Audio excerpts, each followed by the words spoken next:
بسم اللہ الرحمن الرحیم۔ السلام علیکم ورحمۃ اللہ وبرکاتہ۔ حضرت مولانا محمد یوسف کاندیلوی صاحب رحمۃ اللہ علیہ کے فرمائے ہوئے 6 نمبروں میں سے دوسرے نمبر کا مذاکرہ آپ تک پہنچانے کی سعادت حاصل کر رہے ہیں، جو کہ حضرت جی مولانا سعد صاحب دامت برکاتہم نے کئی سال پہلے پڑھ کر سنائے تھے۔ اس مذاکرے کو لائک اور شیئر کرنا مت بھولیں اور اپنی آراء سے ہمیں ضرور آگاہ کیجیے۔ جزاکم اللہ الخیر۔ اب دوسرا نمبر ہے نماز کا۔ نماز کا مفہوم اللہ تعالیٰ کی قدرت سے براہ راست فائدہ حاصل کرنے والا عمل۔ نماز سے کیا چاہا جا رہا ہے؟ اللہ تعالیٰ کی قدرت سے فائدہ اٹھانے میں یہ نماز ہمارا یقینی اسباب بن جائے۔ نمازی پر نماز کا پہلا حق دعوت دینے کا، نمازی پر نماز کا دوسرا حق مشق کرنا، نمازی پر نماز کا تیسرا حق دعا مانگنی۔ اللہ رب العزت کی قدرت سے براہ راست فائدے حاصل کرنے کے لیے نماز کا امر دیا گیا ہے۔ نماز یقینی سبب ہے، دکان غیر یقینی سبب ہے۔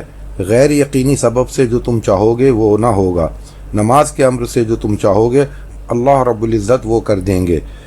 اس لیے اپنی ضرورتوں کو نماز کے امر سے پورا کرانے کے لیے ایک نماز سے دوسری نماز کا انتظار کرنا۔ سر سے لے کر پیر تک اللہ کی رضا والے مخصوص طریقے پر پابندیوں کے ساتھ اپنے جسم کو استعمال کرو۔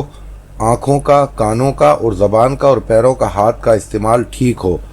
دل میں اللہ کی ذات کا یقین ہو، اللہ کا دھیان ہو اور اللہ کا خوف ہو، اور نماز میں اللہ کے حکم کے مطابق میرا استعمال یعنی رکوع، تکبیر اور تسبیح اور قرات، یہ ساری کی ساری چیزیں کائنات سے فائدہ انعامات دلانے والی ہیں۔ اسی یقین کے ساتھ نماز ادا کر کے ہاتھ پھیلا کر مانگا جائے تو اللہ جل شانہ اپنی قدرت سے ہماری ہر ضرورت بھی پوری کریں گے، اور اس نماز پر اللہ پاک گناہوں کو بھی معاف فرمائیں گے، رزق میں برکت بھی وہی دیں گے، اطاعت کی توفیق بھی ملے گی۔ ایسی نماز کے لیے بھی 3 کام کرنے ہوں گے۔ پہلا کام دعوت، دوسرا کام مشق، تیسرا کام دعا۔ نماز کے ساتھ پہلا کام دعوت۔ میرے دوستو بزرگوں، بے شک امت میں اعمال کا رواج ہے، اور وہ بھی کسی درجے میں، لیکن یہ اعمال کی شکل ہے، اعمال کی حقیقت ان شکلوں سے نکلی ہوئی ہے۔ دیکھو دوستو، ہو یہ رہا ہے کہ نمازی دعوت دے رہا ہے بے نمازی کو۔ ہمارے 6 نمبر کی دعوت اس لیے نہیں ہے کہ امت میں نماز کی کمی ہے، اس وجہ سے ان کو نماز کی دعوت دو، نہیں میرے دوستو، بلکہ ہمارے 6 نمبروں کی دعوت کا مقصد یہ ہے کہ ہمیں ان 6 نمبروں کی حقیقت مل جائے۔ ذرا سا سمجھنے اور غور کرنے کی بات ہے، اگر غور کرو گے تو تمہیں خود فرق محسوس ہوگا۔ حدیث میں یوں آتا ہے کہ نماز روشن اور چمکدار ہو کر نمازی کے لیے دعا کرتی ہوئی جاتی ہے، یا سیاہ رنگ میں نمازی کے لیے بد دعا کرتی ہوئی جاتی ہے کہ اللہ، جیسے اس نمازی نے مجھے ضائع کیا، میرے حق کو ادا نہ کر کے تو بھی اس نمازی کو ضائع کر دے۔ تو پھر یہ نماز پرانے کپڑے کی طرح لپیٹ کر اس نمازی کے منہ پر مار دی جاتی ہے۔ اسی طرح حدیث میں یہ بھی آتا ہے کہ قبر میں نمازی آدمی کے سر کی جانب نماز موجود ہوگی، اور جب قیامت میں نمازی آدمی اللہ کے سامنے حساب دینے کے لیے کھڑا ہوگا تو یہ نماز میزان پر اپنے وزن کی تول کرا رہی ہوگی۔ وہ نماز کی حقیقت حضور پاک صلی اللہ علیہ وآلہ وسلم معراج سے واپسی پر اپنے ساتھ لے کر آئے تھے۔ اس لیے جب تم نماز کی دعوت دو تو نماز کی حقیقت کو سامنے رکھ کر دعوت دو۔ اس بے نمازی کو سامنے رکھ کر دعوت نہ دو، بلکہ نماز کے خشوع کو، نماز کے خضوع کو، نماز کی حقیقت کو اور صفت احسان کو سامنے رکھ کر دعوت دو کہ تم اللہ کو دیکھ رہے ہو، یا کم سے کم اس کے یقین کے ساتھ کہ اللہ ہمیں دیکھ رہا ہے۔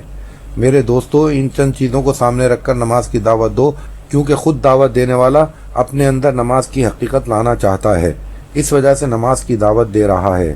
لیکن ہمارے گشت بے نمازیوں میں ہو رہے ہیں، بے نمازیوں کو سامنے رکھ کر، اس لیے ہماری نمازوں میں کوئی ترقی نہیں۔ ہماری تعلیم ہو رہی ہے اس کے لیے جو نماز نہیں پڑھ رہے، اس لیے تعلیم سے اپنی ذات کو فائدہ نہیں، اس لیے کہ نماز کی حقیقت کو سامنے رکھ کر دعوت دو۔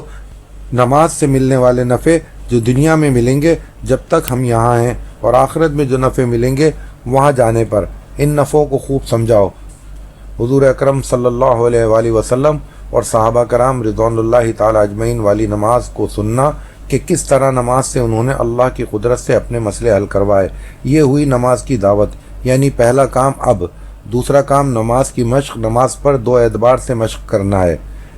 نمبر 1 نماز کے ظاہر کے اعتبار سے اس کی مشق ہے، اور 2 دوسری نماز کے باطن سے اس کی مشق ہے۔ ظاہری مشق وضو، قرأت، رکوع، قومہ، سجدہ، جلسہ، قعدہ، تلاوت، تسبیح وغیرہ یہ ان میں بالکل صحیح ہوں۔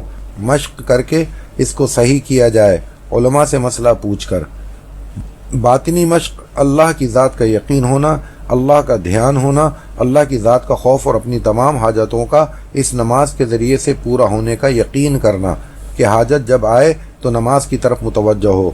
اب میرے دوستو، اگر ساری امت میں نماز زندہ کرنا مقصود ہے تو اب یہ سوچو کہ یقین پر کتنے آئے کہ جنہیں یہ یقین ہو کہ نماز سے ہمارا ہر مسئلہ پورا ہو جائے گا۔ اگر یہ مقصد ہے کہ نہیں، میں اپنی ہر حاجت کے آنے پر نماز کی طرف بار بار متوجہ اس لیے ہو رہا ہوں تاکہ میرا یقین اسباب سے ہٹ کر نماز پر آ جائے، کیونکہ نماز یقینی سبب ہے، دکان غیر یقینی سبب ہے۔ لیکن ہمارا معمول یہ ہے کہ ہم صلاۃ الحاجات ادا کریں گے اور پھر اسباب میں لگ جائیں گے۔ پر صحابہ کرام رضوان اللہ تعالی اجمعین، میرے دوستو، حضرت انس رضی اللہ تعالی عنہ نے نماز ادا کی اور بادل دیکھا، پھر ادا کی، بادل دیکھا۔ 4 سے 5 بار نماز ادا کرنے پر چھوٹا سا بادل کا ٹکڑا نظر آیا، یعنی مشق کے ذریعے سے اپنے یقینوں کو اسباب سے ہٹانا ہے اور اعمال پر لانا ہے۔ یہ نہیں کہ ہم نے برکت کے لیے صلاۃ الحاجات ادا کی اور پھر دکان میں چلے گئے۔ میرے دوستو عزیز و بزرگوں، ایک ہوتا ہے نماز کا ادا کرنا حاجت کے لیے، اور ایک ہوتا ہے صلاۃ الحاجات کا ادا کرنا اپنے یقینوں کو بدلنے کے لیے، کہ یقین کو اسباب سے نکال کر اعمال میں منتقل کرنے کے لیے نماز کی مشق ہے۔ آپ حضرات غور فرما رہے ہیں یا نہیں؟ کیونکہ بیان تقریر کی بات نہیں ہے، یہ تو محنت عرض کر رہا ہوں جو ہمیں اور آپ سب کو کرنی ہے۔ آخر ہم بے نمازی کو دعوت کیوں دے رہے ہیں؟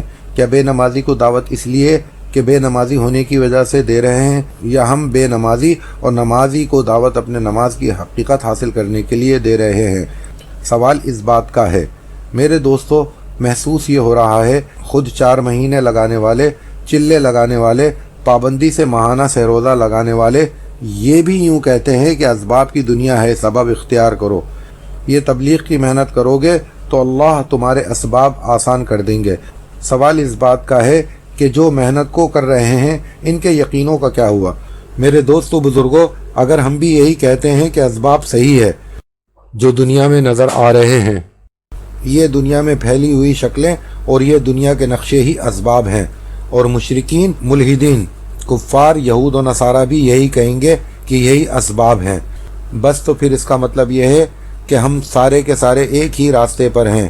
یہی سچی بات ہے کہ ہم سارے کے سارے ایک ہی ڈگر پر ہیں۔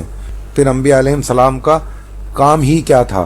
حضور اکرم صلی اللہ علیہ وآلہ وسلم کے پاس جب کوئی اپنی حاجت یا اپنا کوئی اور مسئلہ لے کر آتا کہ جیسے پیٹ میں درد ہے، تو آپ صلی اللہ علیہ وآلہ وسلم نے کہا جا نماز ادا کر کہ فاقہ آ گیا، تو جا سورہ واقعہ پڑھ۔ میرے دوستو مجھے بتاؤ تو صحیح کہ کہاں حضور پاک صلی اللہ علیہ وآلہ وسلم نے ان کو اسباب بتلائے ہیں؟ ہم اصل میں جو دعوت دے رہے ہیں وہ اس کی کہ ساری دنیا اعمال پر آ جائے۔ نہیں میرے دوستو، میں عرض یہ کرتا ہوں کہ جب نماز کی حقیقت کی طرف دعوت دیں گے تو ایک آدمی نماز پر آئے گا یا نہیں آئے گا، یقیناً آئے گا، لیکن اگر آپ صرف عمل کی دعوت دیں گے، یقین کی تبدیلی کے لیے دعوت نہ دیں گے، تو اس دعوت سے لوگ عمل پر آ جائیں گے، یقین پر نہ آئیں گے۔ پھر جب اس نماز کے مقابلے میں دکان آئے گی، جب اس نماز کے مقابلے میں کھیت، کارخانے یا گھریلو مسئلے آ جائیں گے، تو یہ نماز چھوڑ دی جائے گی، کیونکہ شکل کے مقابلے میں شکل آ گئی۔ لیکن حقیقت کے مقابلے میں شکل آتی ہے تو حقیقت کو اختیار کر لیا جاتا ہے اور شکل کو چھوڑ دیا جاتا ہے، اس لیے کہ ابھی ہمارے اعمال یقین میں نہیں آئے، معمول میں آئے ہیں۔ حضور پاک صلی اللہ علیہ وآلہ وسلم نے قیامت تک آنے والوں کے لیے اپنی نماز کو نمونہ قرار دیا ہے اور اپنی والی نماز کو دیا ہے۔ اب خود اپنی نمازوں کی مشق کرنی ہے، ظاہر کے اعتبار سے بھی اور باطن کے اعتبار سے بھی۔ میں نے دونوں عرض کر دیے ہیں کہ ظاہر میں مسئلے کے اعتبار سے صحیح ہو اور فضائل کے اعتبار سے فضائل مستحضر ہوں، باطن کے اعتبار سے کہ جب حاجت آوے نماز کو اختیار کرو، اگر حاجت پوری نہیں ہوئی تو پھر نماز ادا کرو، پھر حاجت پوری نہیں ہوئی پھر نماز ادا کرو، یہاں تک کہ کوشش کرتے کرتے نماز جو اب تک غیر یقینی سبب تھا وہ یقینی سبب بن جاوے، اور اس کے مقابلے میں جو بھی اسباب اب تک یقینی تھے غیر یقینی بن جاویں، یہ تمام کے تمام اسباب غیر یقینی سبب بن جاویں۔ میرے دوستو، حاجت کے آتے ہی اگر نماز کا خیال نہ آیا تو ابھی نماز کی حقیقت حاصل نہیں ہوئی۔ اگر حاجت کے آتے ہی سبب کا خیال آ گیا تو یہ سبب کا خیال ہمارے اندر کے سبب کے یقین نے ظاہر کیا ہے۔ اب اگر اس سبب کی کامیابی کے لیے نماز ادا کر رہے ہیں تو یہ اس کے عقیدے کا بگاڑ ایسا کرا رہا ہے۔ میرے دوستو، امت عمل کر رہی ہے اسباب بنانے کے لیے، عقیدے کا بگاڑ ہے کہ اسباب بنانے کے لیے اعمال ہو رہے ہیں۔ میرے دوستو، عمل وہ ہے جو اسباب کے خلاف اللہ کی قدرت سے براہ راست کامیابی دلوائے گا۔ عمل وہ سبب ہے جس کے انکار کی گنجائش نہیں، وہ سبب ہے جس کے اور اللہ کے درمیان کوئی پردہ نہیں۔ اب اپنی ضرورتوں کو نماز سے پورا کرنے کے لیے ایک نماز سے دوسری نماز کا انتظار کر کے اس سے اپنی حاجتوں کو پورا کرانے کی مشق کرو۔ یہ نماز کے ساتھ دوسرا کام ہو گیا۔ تیسرا کام دعا، کہ جب نماز کی دعوت اور نماز کی مشق کرتے ہوئے جس طرح عرض کیا گیا ہے، پھر نماز کے عمل کو پورا کر کے سوچنا کہ اللہ کی شان کے مطابق نماز کا حق ہم سے صحیح ادا نہ ہو سکا، اس پر رونا اور کہنا کہ اے اللہ تو ہمیں نماز کی حقیقت عطا فرما دے۔